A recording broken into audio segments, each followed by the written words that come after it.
You know what it is. That's right. It's time to talk money with your money nerd and financial coach. Now, tighten those purse strings and open those ears. It's the Money Talk with Tiff podcast.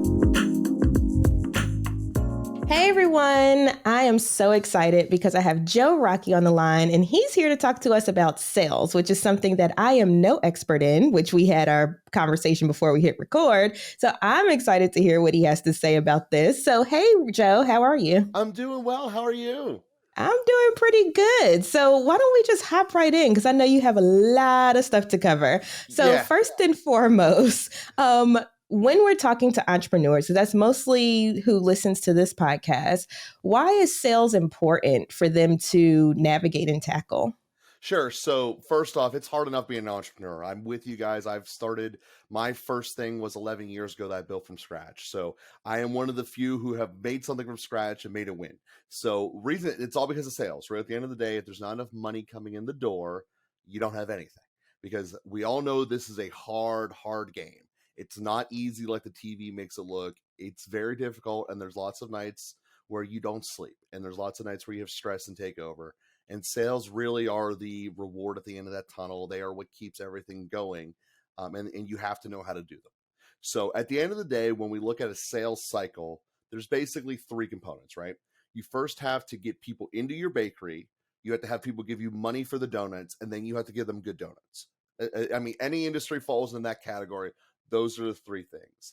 Now, the way that the human mind and personality is developed, there is not a person on the planet who is capable of doing all three of those things, period, at least at an elite level. So if you try to do all three of those things, you're going to be excelling in one area, probably averageist in another, and hating life in the third.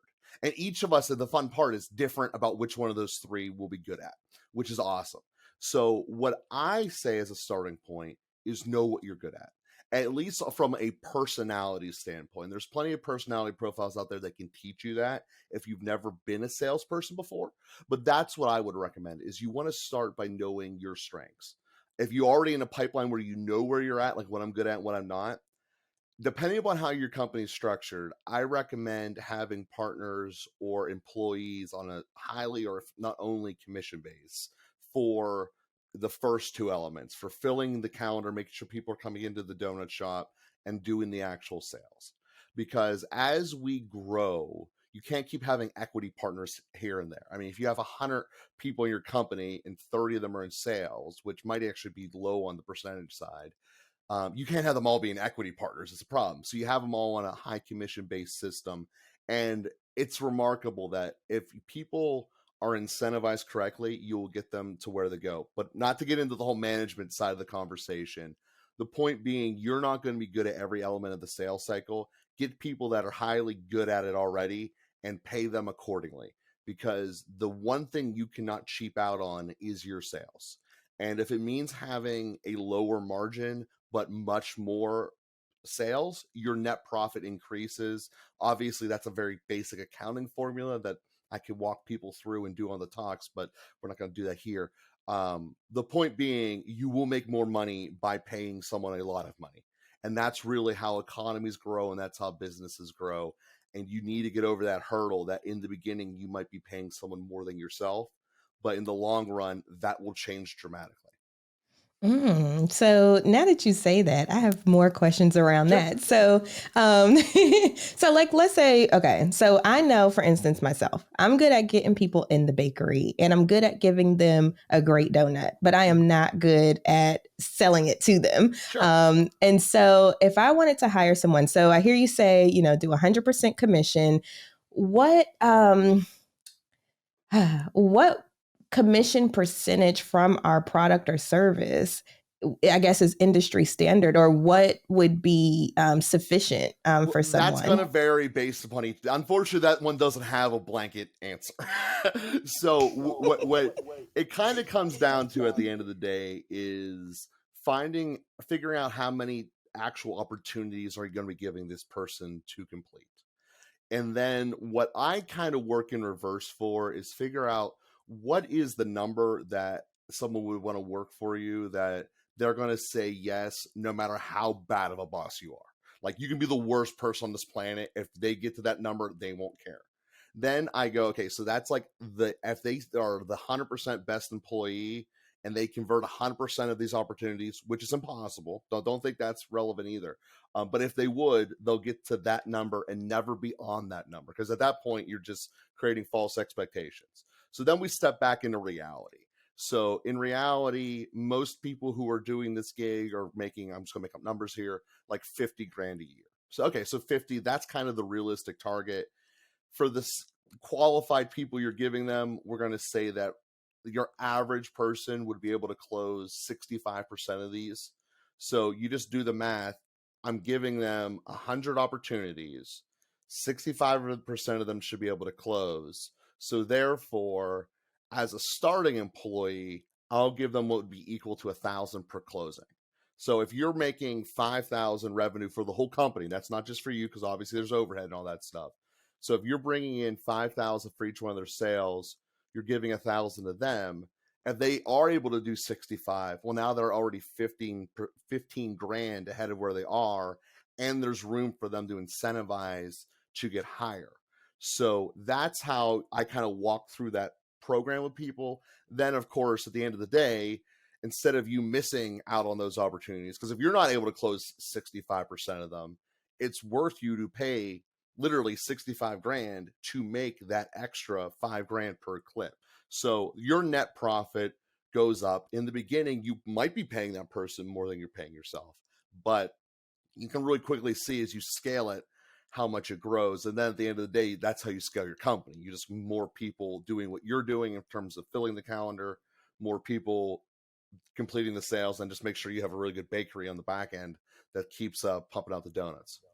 Awesome. Awesome. Okay. So now let's say, okay, I got all of that. I'm like, okay, this is how I back into paying this person.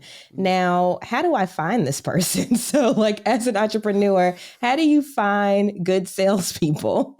Okay. Well, the first thing is you have to be judgmental. Let's be 100%. Everything in society and the news says you shouldn't judge people. That's out the window. As a business owner, you kind of will learn that thing or you will fail.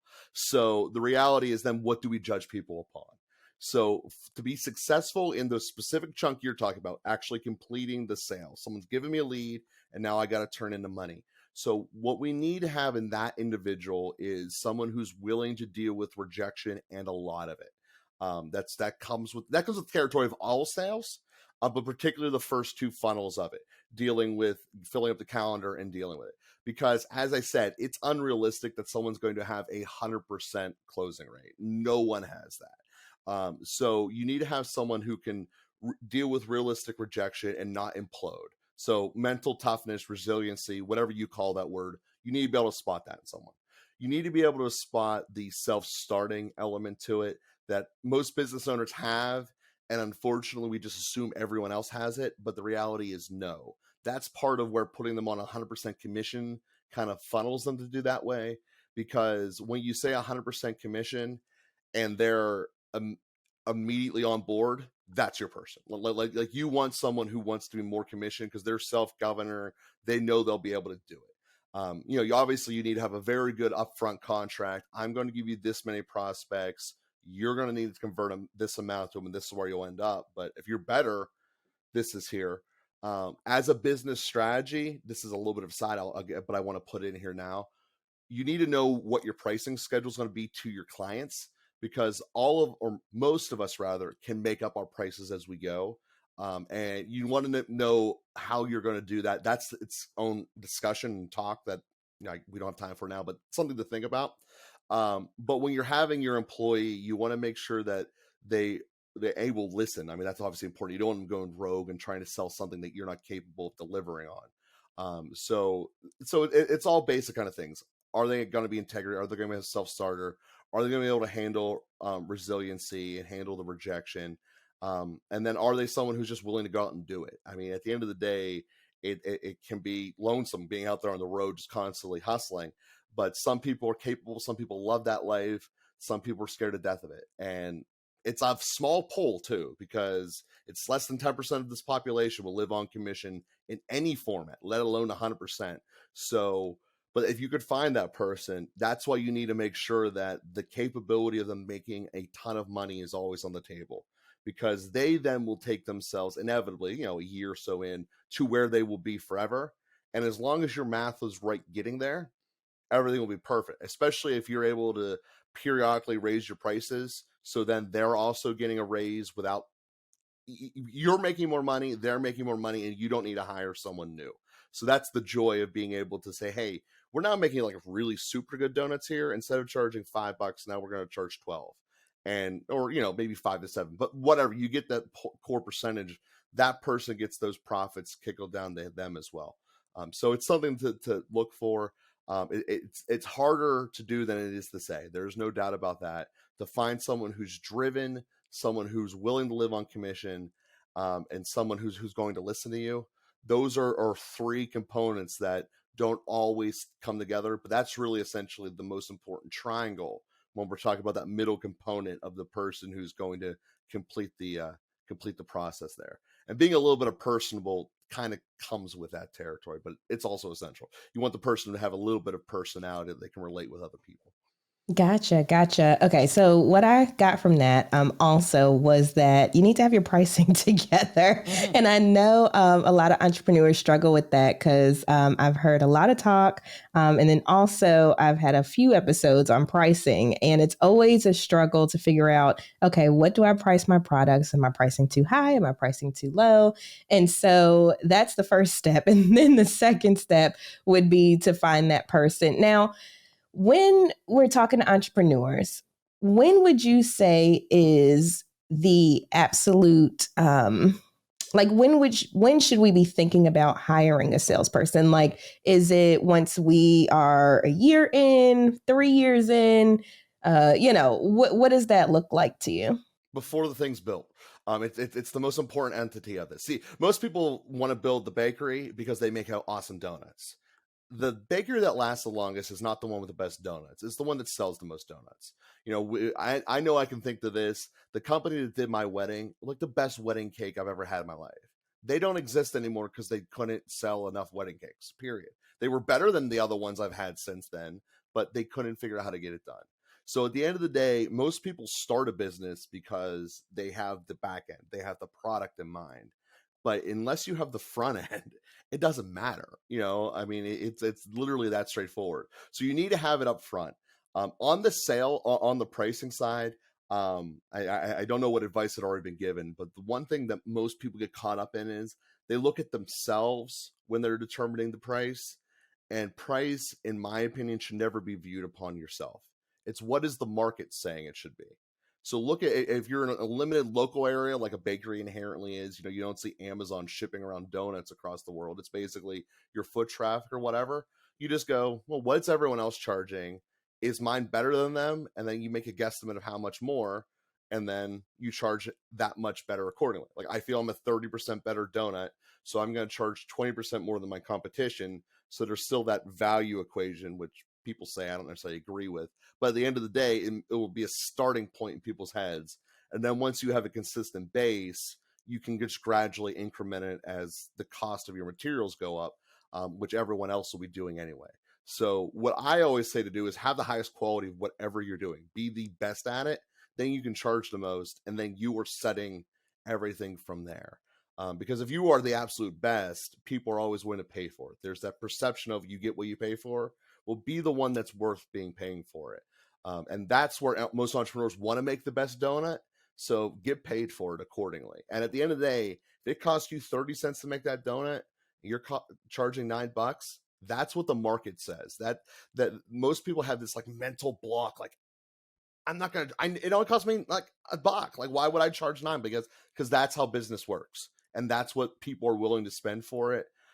Remember, every business owner from a salesperson is caught in this same basic economic problem.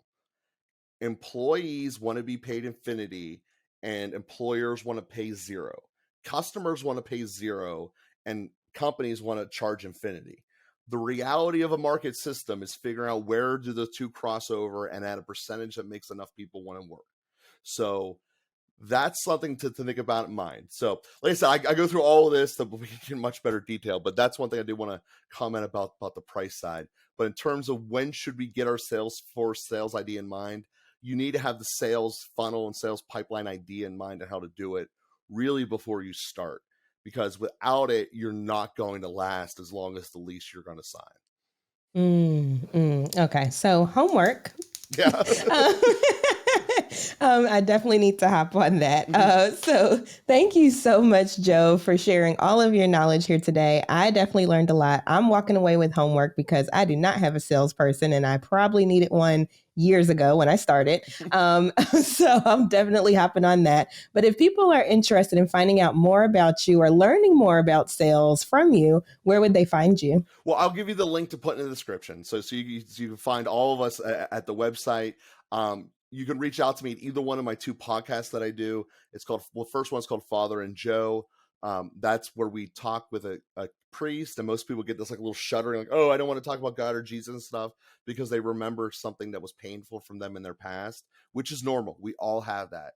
But what we do at this show is we discuss how to deal with that relationship with ourselves, how to grow from it, and then enhancing our relationships with ourselves and then our relationships with other people is ultimately how you make society better. So that's really what the entire show, it's been 5 years coming out every Tuesday about that. Then obviously the umbrella of underneath God applies to it, but it's not necessarily always the focal point. The point is how to make our relationships with ourselves and our relationships with others better.